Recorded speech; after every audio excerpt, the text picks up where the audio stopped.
Hello everyone, मेरा नाम है अमन। मैं एक सॉन्ग कंपोजर और लिरिसिस्ट हूँ और पोएट्री और शायरी भी करता हूँ। तो शुरू करते हैं कुछ बातों से। क्या है ना, जब लड़कों को सच्चा प्यार हो जाता है तो अपनी प्रेमिका या पार्टनर का कंपैरिजन करने लगते हैं फूलों से। कोई कहता है मेरी प्रेमिका गुलाब जैसी है, कोई कहता है मेरी प्रेमिका जैस्मिन या फिर लिली जैसी है। और क्या है ना, कुछ फूलों में कांटे भी होते हैं। जब लड़के बिना सोचे समझे किसी फूल को तोड़ने की कोशिश करते हैं तो उनका कटता भी है। तो इसलिए अगर आपको कोई फूल दिखे तो पहले उसे समझने की कोशिश कीजिए, फिर उसके बाद उसे पाने की चाहत रखिए। तो एक फूल पे कुछ लिखा है, गौर फरमाइएगा कि कभी किसी फूल को देखता हूँ तो उसकी याद आती है, वैसे ही जैसे कोई बिना मौसम कोई बरसात आती है। कि महकती तो आज भी है फूलों की तरह, कि महकती तो आज भी है फूलों की तरह, पर किसी दूसरे के बगीचे में मेरी तो उसे याद भी नहीं आती है।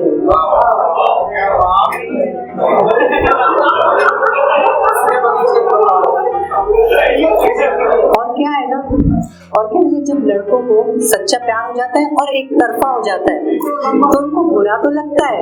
क्या हो गया, ये एक तरफा होना प्यार। तो उनको बुरा तो लगता है कि उनकी प्रेमिका किसी दूसरे के बगीचे में महक रही है, मगर उनसे कोई गिला या शिकवा ना रखते हुए सिर्फ उनकी खैरियत ही चाहते हैं। और वो अगर कहीं इत्तेफाक से उन्हें मिल भी जाए तो उनको देख के बस इतना ही कहते हैं कि कभी कोई टूटता तारा दिखे तो उससे तुम्हें मांगना है। जान तो सब देती होंगी प्यार में, पर जान देने से पहले मुझे तुम्हें थोड़ा जानना है। कि आदत बना लो मुझे अपनी तुम, प्यार मेरा सच्चा है तुम्हारे लिए ये मुझे पता है, बस अब तुम्हें जानना है।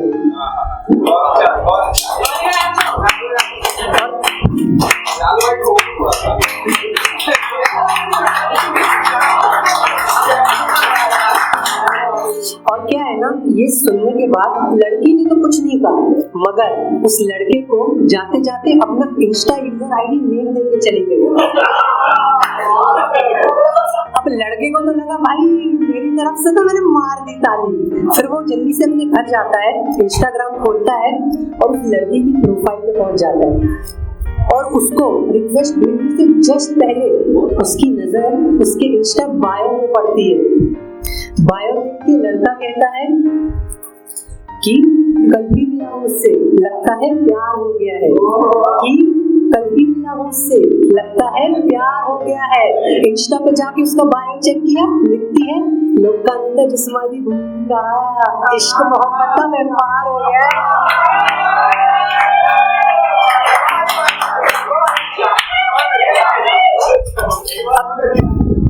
अब ये पढ़ने के बाद लड़का एकदम से सहम जाता है, सोचने लगता है रिक्वेस्ट भेजूं कि नहीं भेजूं।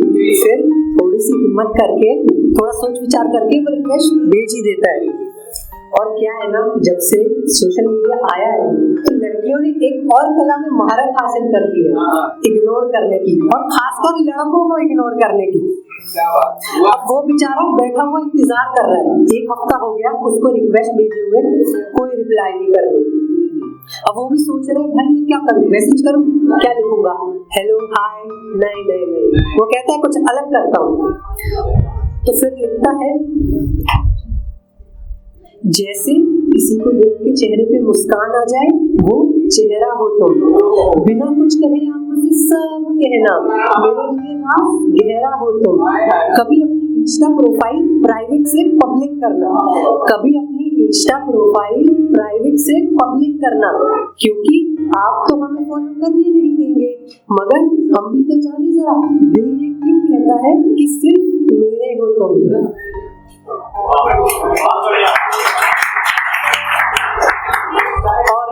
और अब इस कहानी से थोड़ा हटके एक पोएट्री कहना चाहूंगा मेरी क्रश के लिए।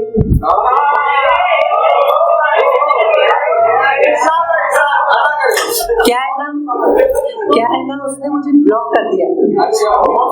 ब्लॉक कर दिया उसने मुझे। माना ये है मेरी क्रश के लिए, क्या है ना, उसने मुझे ब्लॉक कर दिया है। माना कि मैंने चोरी की थी, उसकी इंस्टा डीपी चुरा के मैं देखता था, मगर उसे क्या बताए, हम एक आर्टिस्ट है, उसकी एक तस्वीर से हम 100 बातें बना लेते हैं। और एक शायर जो अभी तक है गुमनाम, उसकी शायरी में हिस्सेदार बनकर तुम उस शायर को और मशहूर बना रही हो। और क्या है ना, जब भी उसका चेहरा देखता था फोटो में, तो एक अलग सी बात लगती थी उसके चेहरे में, जो मुझे उसे कहनी थी, बट अनफॉर्चुनेटली मैं उसे कह नहीं पाया। तो आप लोगों को अगर पोएट्री अच्छी लगे तो प्लीज शेयर करना, क्या पता उस तक पहुंच जाए।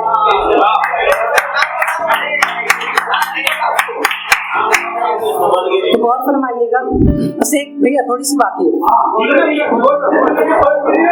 तो गौर फरमाइएगा, कभी कभी बस मेरी भी बातें किया करो, अच्छा लगता है। माना कि तुम बहुत बिजी हो और मैं हूँ एकदम वेला, माना कि तुम्हारे पास पढ़ने के लिए किताबें हैं, पर मेरी किताब तो तुम हो ना। जब भी तुम्हारे खुले बाल तुम्हारी आंखों के सामने आकर तुम्हें तंग करें, हमें मौका दो उन्हें हटाने का।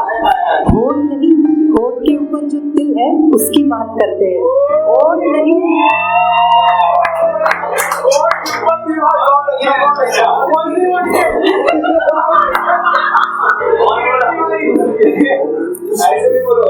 होठ नहीं, होठ के ऊपर जो दिल है उसकी बात करते हैं, होठ नहीं, होठ के ऊपर जो दिल है उसकी बात करते हैं। ये कोई दाग नहीं है चांद जैसे मुखड़े पे, ये तो कुदरत का तरीका है लोगों की बुरी नजर से तुम्हें बचाने का। कि तुम छुपाओ पर ये मानो, तुम छुपाओ पर ये मानो, हमें भी कुछ चीजें समझने में थोड़ा वक्त लगता है। शुक्रिया।